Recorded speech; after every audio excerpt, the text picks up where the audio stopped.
Scientific notation is a way of expressing a number so that you don't have a lot of zeros or a very, very small, like 0.000 whatever. And so in scientific notation, you're going to write it as a number between 1 and 10, okay? And then you're going to say times 10 to the whatever power. So your exponent can be either a positive or negative whole number. So if you have a number like 2,500, we've talked about significant figures, and we said that since this doesn't have a decimal place in it, okay, no decimal place, that means you only have two sig figs, right?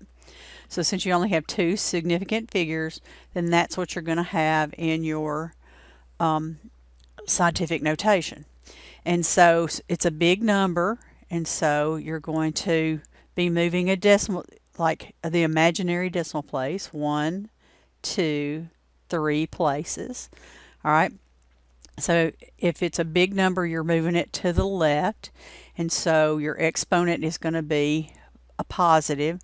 So you end up with 2.5 because there's only two significant figures times 10 to the third, and that tells you that's basically saying 2.5 times 1,000, which would be 2,500. Okay.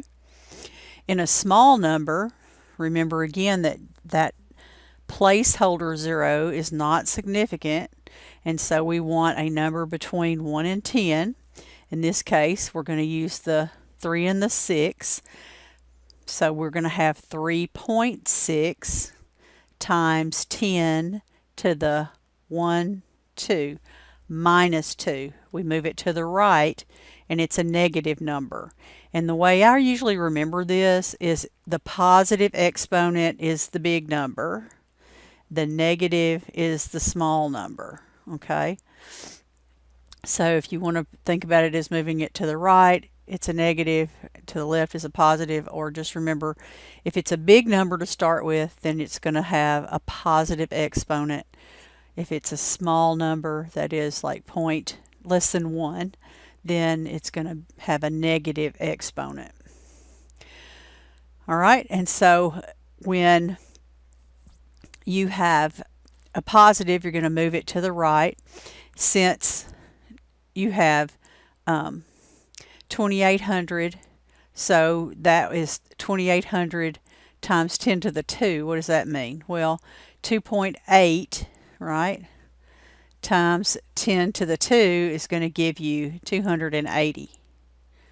2.8, so okay, that should have a 2.8 right there. 2.8 times 10 to the minus 2 is going to give you 0.028, because you're going to move that decimal back again 2 places, and that way you see how that's a placeholder and not really a significant number in that unit.